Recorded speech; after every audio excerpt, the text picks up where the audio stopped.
I'm going to tell Carol, because she's a friend of mine, is that you're so beautifully dressed. And I couldn't help but notice your delicate shoulders. Well, you know, this is called décolletage à la baignoire. You do know I can speak fluent French. Well, no, I didn't. So I must tell you about the décolletage à la baignoire. Please do. There really is a kind of a joke behind it, because you see, this all started with the Empress Eugénie in France, and she brought this style into fashion. And décolletage à la baignoire, it has two meanings, which is it's like a double entendre, because baignoire has two meanings. One of them is opera box, and the other is bathtub. Oh. So the point is, whether you are in the bathtub or in the opera box, this is about how much you can see from the shoulders up, and that's how it came to be called décolletage à la baignoire.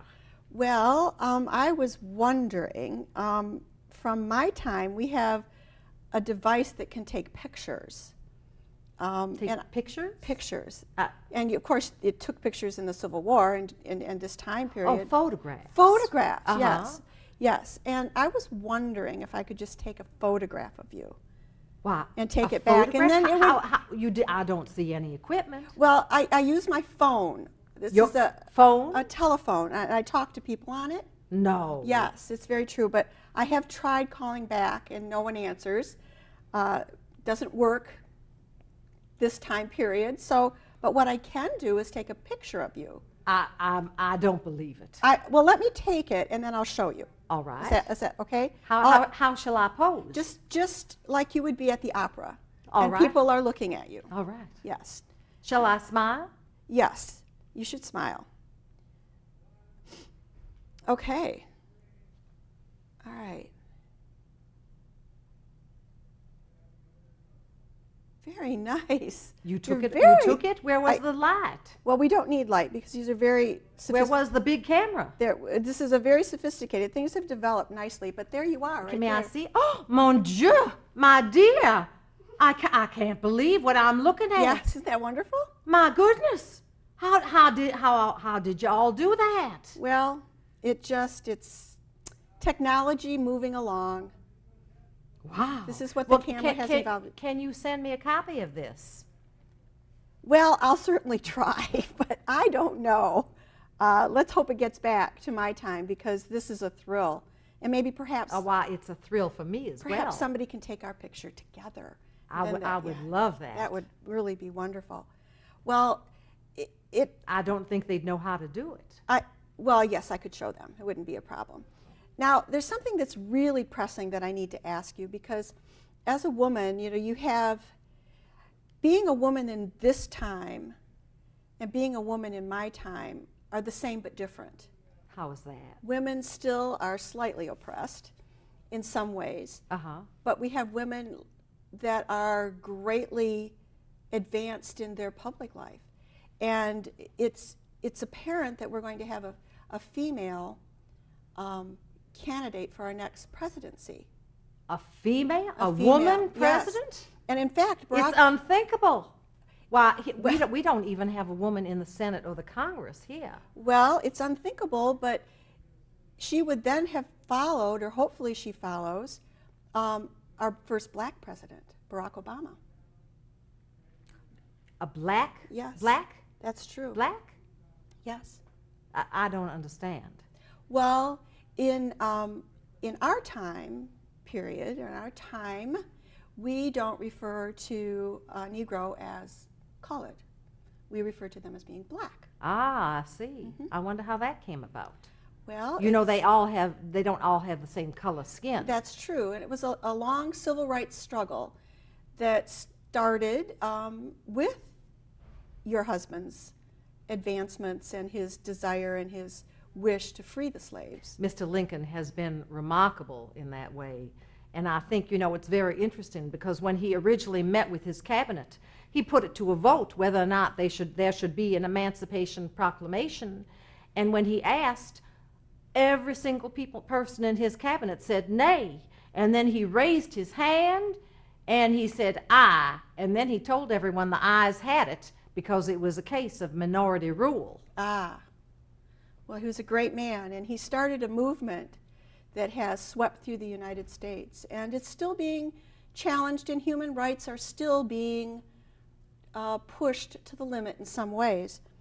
And during the struggle, here in your time, how was slavery addressed? Oh, I can tell you that, you see, my experience with slavery as a young person was very different than Mr. Lincoln's. Mr. Lincoln had more, well, I had much stronger feelings about abolishing slavery than he did, because I grew up in a city where we were several blocks away from where the slaves were penned. Oh. They were put in pens.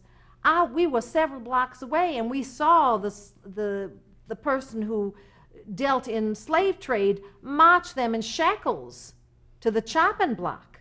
I saw them punished when they were accused of doing something wrong without the benefit of a trial. I had very strong feelings about this, and I must tell you, in my family, the slaves were treated like members of the family, but I watched others, and let me tell you, there were many people who abused their slaves.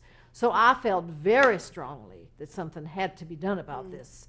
And over time, Mr. Lincoln, his views became stronger and stronger, like mine. Senator Charles Sumner, who was a very strong activist, also had a great influence on him about this. Well, that's comforting to know and to hear it from your mouth and your voice, that what was happening at that time was truly genuine. And unquestionably. And I know we read about it all the time, about the president's ability to persuade people and to talk to people and to bring people to his side, and to make a case for what he felt was so strong, a case against slavery. So, well, you know, Mr. Lincoln not only is an incredibly intelligent man and a very persuasive man, but the other thing, he has a wonderful way of setting people at ease, a wonderful way of telling... Just like you. Well, thank you. Yes. A wonderful way of telling stories that seem on the face of it just like a humorous story. But the fact of the matter is, there's always a message in that story, and it's always meaningful, and he knows just how to hit home. He knows how to deliver it, huh? And the punchline always has punch. So even though he's been successful in the Emancipation Proclamation, and although the slaves are now free, there must be a backlash for you and the president, and how you're being treated in the news and the media. Well, I must tell you, you know, I feel like we have known each other for years. Won't you please call me Mary? And may I call you Laura Jean? Absolutely. I'd be so honored. Thank you I love so the way much. you say my name. Laura Jean? Yes, Laura It's a beautiful name. Thank you. Well, I'll tell you, from the time when Mr. Lincoln and I first arrived in the Capitol, we were not treated well. The Washington people saw us as outsiders, as people who didn't belong here. They saw us as Westerners who did not have the manners and the cultivated ways of dealing with things, but they were so wrong. The fact is, I was raised in a rather affluent setting and knew all how to handle entertainment, how to deal with people, like Dolly Madison. You know, President James Madison, his wife Dolly. Did you know she was married to a Todd before she was married to James? No, I did not. I did not. Yes, my family has. In fact, my grandfather was a friend of President Washington, and my other grandfather actually assumed Daniel Boone's position when he left and moved on. I did not know so that. we have many ties in politics and the goings-on of this country.